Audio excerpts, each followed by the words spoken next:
Chapter 2. Whispers and Static. Nervous System as Intuitive Rebellion. It never started as a scream. It crept in like background noise, slowly rising from beneath the surface. A drop in my breath, a constriction in my ribs, that knot in my throat when my words said yes, but every fiber inside whispered no. For the longest time, I believed my nervous system was too much, too fast, too sensitive.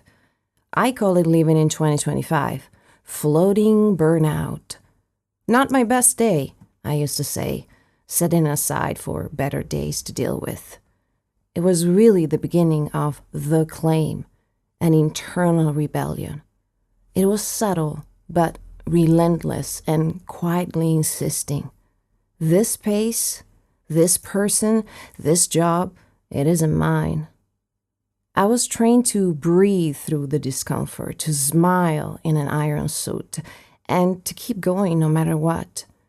Coping became the badge of honor, and so I carried until my body had other plans. There was a specific day when my nervous system simply refused. I can't even remember what the plan was, a meeting or a person I didn't want to please anymore. My hands shook, my jaw locked, my stomach turned. Every cell in my body said no. My mind, loyal to the script, pushed back. Just push through. For the first time, I didn't. What I felt like a failure, now I sense was intuition. What if the physical signs are oracles from the divine? What if your nervous system isn't wrong, but it's speaking? Sensitivity is a language, not a flaw. And feeling overwhelmed is not a malfunction, but a sacred signal. Years of training to trust logic, plans, and timelines, but the body knows before the mind catches up. The nervous system, it's not a faulty machine needing repair. It is a wise oracle.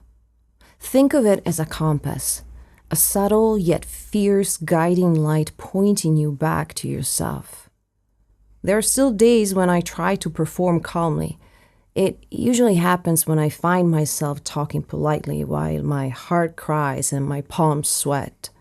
Perfectly composed on the outside, burning on the inside. It's a talent, developing years. Maybe one I no longer wish to perfect. I crave communion with my nervous system, where tending to listen replaces managing. Listening begins in the truth of the moment, the stiffness of my spine, the tiredness of my jaw after a yes when I meant no. Each of these moments leading me back to wholeness. One day, without fanfare, I cancel a client call, no guilt. I laid on the floor for 20 minutes, no podcast to fill the space, no meditation app to guide me, just presence, breath, body. That small act, a tiny nervous system repair, shifted something profound. This is how rebellion begins, in the pause, the refusal, the tiny, quiet moments you choose yourself again and again. Accepting the static as a signal. It might seem necessary, saying no to one more project or choosing rest over another obligation, or even refusing to explain why your no is enough. I think we are allowed to be difficult, trusting the signals only we can sense. We are allowed to let our nervous system lead, even when it makes no sense to anyone else. This isn't about fixing your nervous system. It's about remembering that it is not separate from your spirit. It is the sacred ground where intuition lives and breathes. So maybe you lay down, maybe you don't, but you listen. There is wisdom in your conflict, knowing in your stillness, rebellion in your rest. The world will keep spinning its demands, but you are not here to perform regulation. You're here to embody truth.